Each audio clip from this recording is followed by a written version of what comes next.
Hello everyone, कैसे हैं आप सब। आज हम लोग पढ़ेंगे सीपीसी के सेक्शन 2 सब सेक्शन 12 को, यानी कि मीन प्रॉफिट को। मीन प्रॉफिट यानी अंतःकालीन लाभ को।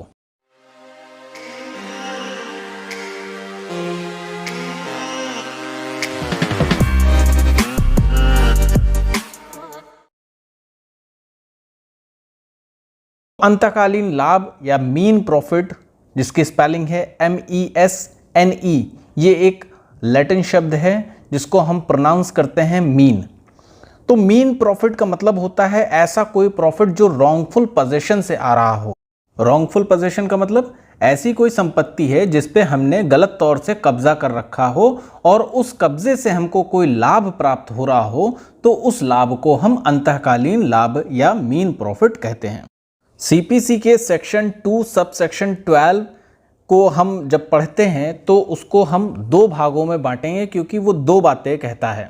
सबसे पहला पार्ट 1 जो बात कह रहा है those profits which the person is wrongful position of such property actually received और might with ordinary diligence have received therefrom together with interest on such profit. इसका मतलब ऐसे लाभ या ब्याज जो किसी संपत्ति पर सदोष कब्जा रखने वाले व्यक्ति को उस संपत्ति से प्राप्त हो रहा हो। सपोज फॉर एग्जाम्पल A और B दो व्यक्ति हैं। A की एक प्रॉपर्टी है X, तो उस प्रॉपर्टी पे B ने सदोष कब्जा रख रखा है, यानी कि रॉन्गफुल पोजीशन उस पे अपना कर रखा है। B जो उस प्रॉपर्टी पे कब्जा रखे है और उस प्रॉपर्टी से कोई आ रहा है प्रॉफिट, या रेंट आ रहा हो या फिर कोई ब्याज आ रहा हो, उस पे कोई इंटरेस्ट आ रहा हो, तो वो सारे इंटरेस्ट और प्रॉफिट मीन प्रॉफिट कहलाते हैं। एक और एग्जांपल लेते हैं। सपोज A की एक लैंड है, ज़मीन है, उस ज़मीन पे B ने कब्जा कर रखा है।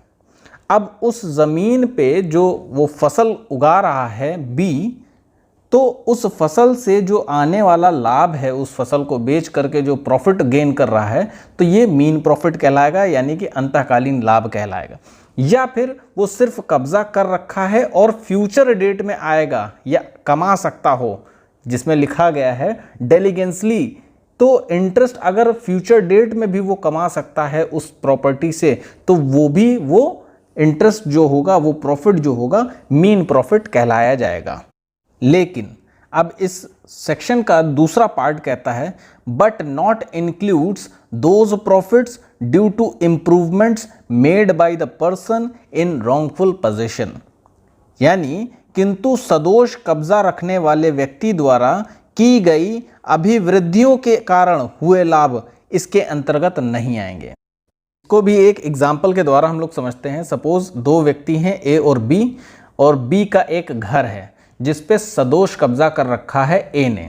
अब जो घर था वो सिर्फ ग्राउंड फ्लोर बना हुआ है, A ने उस घर के ऊपर एक फ्लोर और बनवा दिया।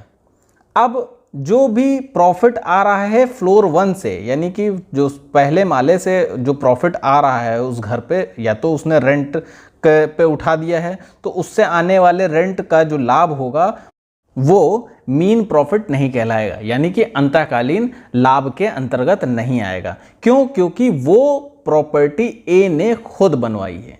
जो रॉन्गफुल पोजीशन करा है, सिर्फ उसी से आने वाले लाभ को हम मीन प्रॉफिट कहलाएंगे, यानी अंतःकालीन लाभ कहलाएंगे। एक और समझते हैं एग्जाम्पल। सपोज जो घर बना था उसी के बगल में ज़रा जगह छूटी हुई थी, उस जगह में उसने कोई स्टोर रूम बना दिया और या फिर दुकान उठा दिया, तो उस दुकान से आने वाला जो भी प्रॉफिट होगा वो मीन प्रॉफिट के अंतर्गत नहीं आएगा, क्योंकि वो प्रॉपर्टी A ने खुद बनवाई है, इसलिए वो मीन प्रॉफिट या अंतःकालीन लाभ के अंतर्गत नहीं आएगा। यही सेक्शन 2 सब सेक्शन 12 का सेकंड पार्ट कहता है। आशा करता हूँ आप लोगों को मीन प्रॉफिट यानी अंतःकालीन लाभ समझ में आया होगा, और अगर कुछ भी आपको डाउट्स होंगे तो वो कमेंट सेक्शन में मुझे कमेंट करके पूछ सकते हैं। बाकी इस चैनल को सब्सक्राइब करना ना भूलें और शेयर ज़्यादा से ज़्यादा करें, ताकि ये आपका लीगल जस्टिस चैनल आगे बढ़े। फिर मिलते हैं एक नई वीडियो के साथ।